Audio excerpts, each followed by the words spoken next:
Welcome to The Explainer. Today, we're diving into a fascinating and honestly pretty intense topic. We're looking at a rule that literally determines whether someone is inside or outside the Catholic Church. I'm talking about the absolute necessity of the papal mandate for bishop consecrations. We're going to unpack the theology, the history, and the incredibly strict canonical penalties that drop the second this ancient boundary gets crossed. Okay, so everything really kicks off with this ancient Latin maxim, ubi Petrus, ibi ecclesia, which translates to, where Peter is, there is the church. And look, this isn't just some nice, pious saying. It sets the absolute theological bedrock for everything we're about to discuss. The source text makes it clear the physical, hierarchical presence of the Pope is directly tied to the existence and the unity of the church itself. To see how this plays out, we'll quickly run through the core theological principle and then look at how the Church defended hierarchical unity in 1958, handled a schismatic act in 1988, and dealt with automatic excommunications in 2026, before wrapping up with a call for unity. So let's start right at the beginning with that core theological principle. You might be wondering, what actually is a pontifical mandate? Well, simply put, it's the explicit authorization from the Pope, the Apostolic See, that a bishop absolutely needs before he can lawfully consecrate another bishop. And acting without one? The source document stresses that this isn't just a minor procedural hiccup or a slap on the wrist. It's an act fundamentally contrary to both human and divine law, or, as the traditional Latin phrases it, contra ius fasce. Because, you see, the episcopate, being a bishop, is a sacred office. It's totally not a private possession or some franchise a bishop can just run however he sees fit. It absolutely has to be exercised in hierarchical communion with St. Peter's successor to safeguard the visible unity of the Church. The text anchors this right back to the Gospel of Matthew, chapter 16, framing the requirement not as some arbitrary Vatican invention, but as part of Christ's own founding of the Church. The big takeaway here is that a bishop's authority is inherently linked to this unbroken chain of communion. Now, this theology isn't just abstract theory. It's backed up by a very consistent canonical response to unauthorized consecrations spanning nearly 70 years. As we trace this defense of unity through the papacies of Pope Pius XII, Pope St. John Paul II, and Pope Leo XIV, you'll see a clear pattern. In every single era, the response reinforces exactly how seriously the Church guards its borders.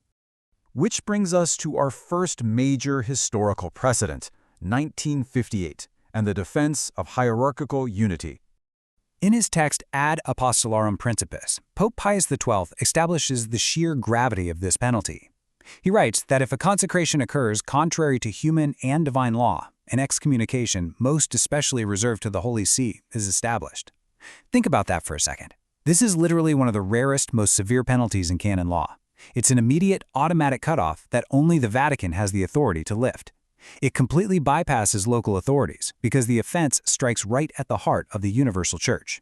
Digging into that 1958 encyclical a bit more, Pope Pius XII explicitly defined these unauthorized ordinations as serious offenses against the discipline and unity of the Church. He wasn't mincing words. He reaffirmed that hierarchical unity is part of the Church's divine constitution. Absolutely no bishop can lawfully consecrate another without that specific papal mandate. It basically drew an undeniable line in the sand for the modern era.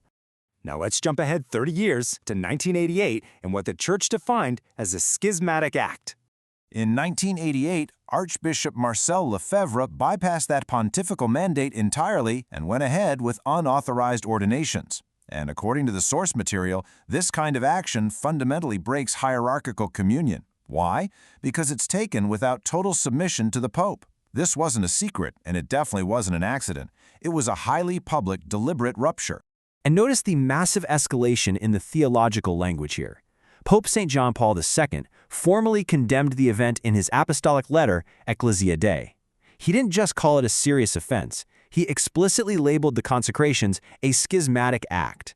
The sheer gravity of that label was intended to serve as a permanent, powerful deterrent for all Catholics regarding the absolute necessity of visible unity.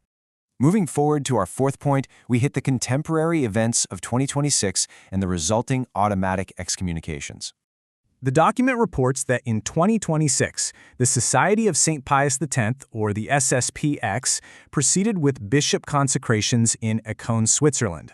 And once again, they did this strictly without papal approval or a mandate.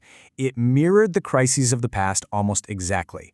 dragging this ancient canonical law right back to the forefront of global attention.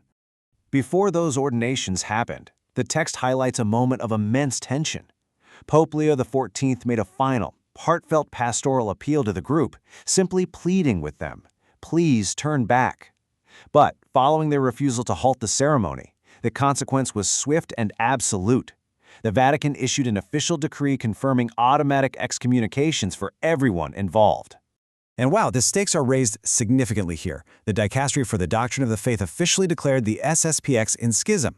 But here is the absolutely critical takeaway. They explicitly warn that everyday lay faithful who adhere to this group would also be formally considered in schism. It's a profound, dangerous ripple effect, right? Starting from the actions of just a few bishops and echoing straight down to the folks sitting in the pews. So taking a step back to look at 1958, 1988, and 2026 together, it perfectly demonstrates how strictly consecutive popes have enforced this exact same divine law over decades. You can see the terminology shift slightly from serious offenses to schismatic acts to automatic excommunications and schism, but the underlying protective boundary of the Church's visible unity, that remains rock solid across every single era. Which brings us to our final section. The call for unity. After all these warnings, the text asks, what does true fidelity actually look like? Well, it argues that authentic Catholic fidelity is absolutely inseparable from communion with the Roman Pontiff. Historically, when the saints wanted to defend the faith, they did it through steadfast obedience to the Church established by Christ. They deliberately chose to stay connected to St. Peter rather than separating themselves, even in times of really intense theological difficulty or personal suffering. Ultimately, the document's response to these crises is a call to prayer. Catholics are directly asked to pray for 4 specific things: the global unity of the Church, the Holy Father, all bishops and priests, and the faithful everywhere. It's this beautifully unified spiritual approach to maintaining the bonds of communion, especially when administrative boundaries are being tested. So we end exactly where we began, praying that we remain firmly sub Umbra Petri, meaning under the shadow and protection of Peter's ministry. And it leaves us with a really powerful question to reflect on. In an era where internal division can feel so prevalent, what does it truly require of us to remain steadfastly under the protective shadow of St. Peter? Think about that as you consider the incredible weight of the pontifical mandate. Thanks so much for exploring this with me.